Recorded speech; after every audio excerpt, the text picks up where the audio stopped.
Hello friends, आप सभी का स्वागत है मेरे यूट्यूब चैनल कहानियाँ विद संजू में, जिसमें कि मैं आज आप लोगों के बीच में और एक नई कहानी लेके आई हूँ। तो कहानी को शुरू करने से पहले अगर अभी तक मेरे चैनल को सब्सक्राइब नहीं किए तो चैनल को सब्सक्राइब जरूर करें। पति के रिश्तेदार। शादी के 7 साल बीतने के बाद भी पति पत्नी में काफ़ी झगड़े होते रहते थे।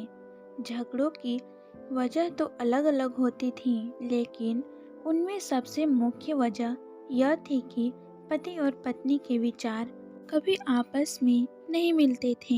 जहाँ पति स्वभाव से नेक, सेवाभावी और सबके प्रति समभाव रखने वाला था, वही पत्नी का स्वभाव स्वार्थी और भेदभाव करने वाला था।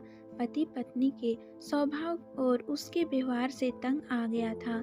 वह हमेशा कोशिश करता रहता है कि पत्नी का आचरण और स्वभाव में किसी तरह बदलाव आए। पत्नी अपने ससुराल साइड के रिश्तेदारों को साथ कभी सीधे मुंह बात नहीं करती। कई लोग उसके खराब व्यवहार के कारण नाराज हो जाते हैं, लेकिन पत्नी उसकी भी परवाह नहीं करती।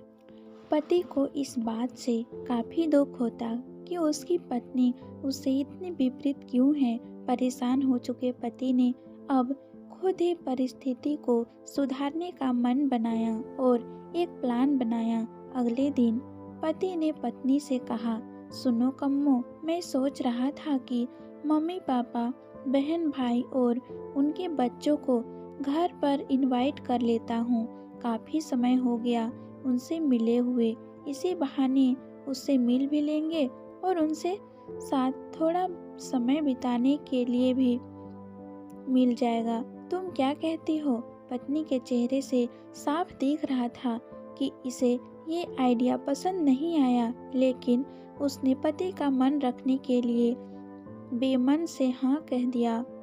पति खुश हो गया और पत्नी को अगले दिन अच्छा खाना बनाने के लिए बोलकर सभी को फोन करके बड़े प्यार से अपने घर आने के लिए न्योता देने लगा।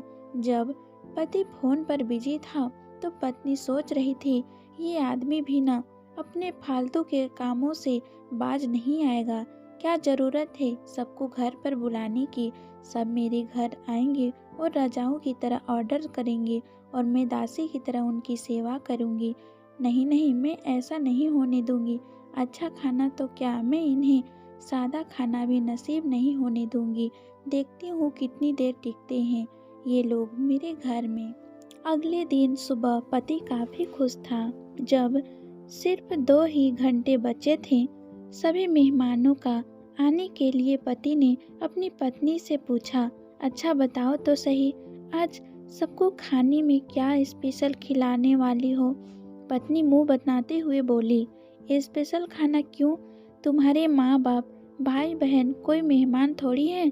उनके लिए कोई स्पेशल खाना नहीं बनाया है मैंने। वह भी वही खाएंगे जो हम खाते हैं। आज घर में सिर्फ दाल चावल बना है, क्योंकि और कुछ बनाने के लिए सामान नहीं था। पत्नी के बात सुनकर पति गुस्सा हो गया और बोला, तुम कभी नहीं सुधरोगी।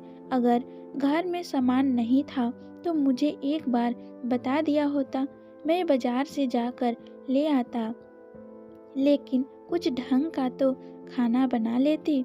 अब सिर्फ 1 घंटा बचा है और सभी आने वाले हैं, मैं क्या मुंह दिखाऊंगा उनको? तुम ही रहो यहाँ, मैं तो जा रहा हूँ। उनके जाने के बाद ही वापस आऊँगा, कहकर पति घर के बाहर चला गया। पत्नी को तब तक पति की बातों का कुछ फर्क नहीं पड़ा था, जब तक मेहमान घर पर नहीं आ गए। और जैसे ही सब मेहमान घर पर आए तो पत्नी के होश उड़ गए, क्योंकि भाई बहन, माँ बाप और बच्चे उसके पति के साइड वाले नहीं बल्कि खुद उसी के थे। यानी कि पति ने अपने माँ बाप को नहीं, अपने ससुराल वालों को खाने पर इनवाइट किया था। पत्नी अब काफ़ी परेशान हो गई, क्योंकि अपने ससुराल वालों को परेशान करने के लिए न सिर्फ उसने सादा खाना बनाया था, बल्कि खाने में ज़्यादा नमक और मिर्च भी डाल कर रखा था। अपने मायके वालों को सामने देखकर पत्नी हाथ मलने लगी। थोड़ा सोचने के बाद पत्नी ने अपने पति को फ़ोन मिलाया और कहा, तुमने मुझे पहले क्यों नहीं बताया कि मेरी मम्मी पापा और भाई बहन आने वाले हैं। तुम पहले बता देते तो मैं अच्छा खाना उनके लिए बनाती। पति ने कहा, मैंने वही बताया जो मैं मानता हूँ। मैंने कभी तुम्हारे परिवार वालों को पराया नहीं समझा और तुमने कभी मेरे परिवार वालों को अपना नहीं माना।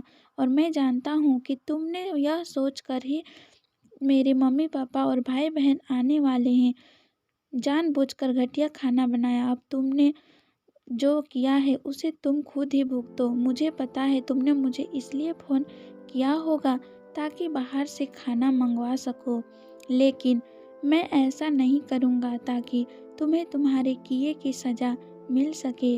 इतना कहकर पति ने फ़ोन कट कर दिया। न चाहते हुए भी पत्नी को अपने मायके वालों को वही खाना खिलाना पड़ा।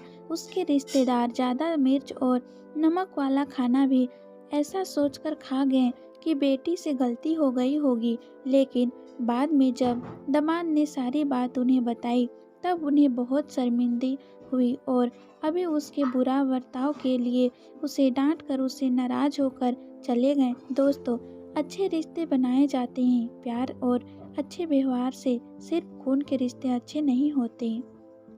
अगर वीडियो अच्छा लगे तो वीडियो को लाइक शेयर एंड चैनल को सब्सक्राइब जरूर करें।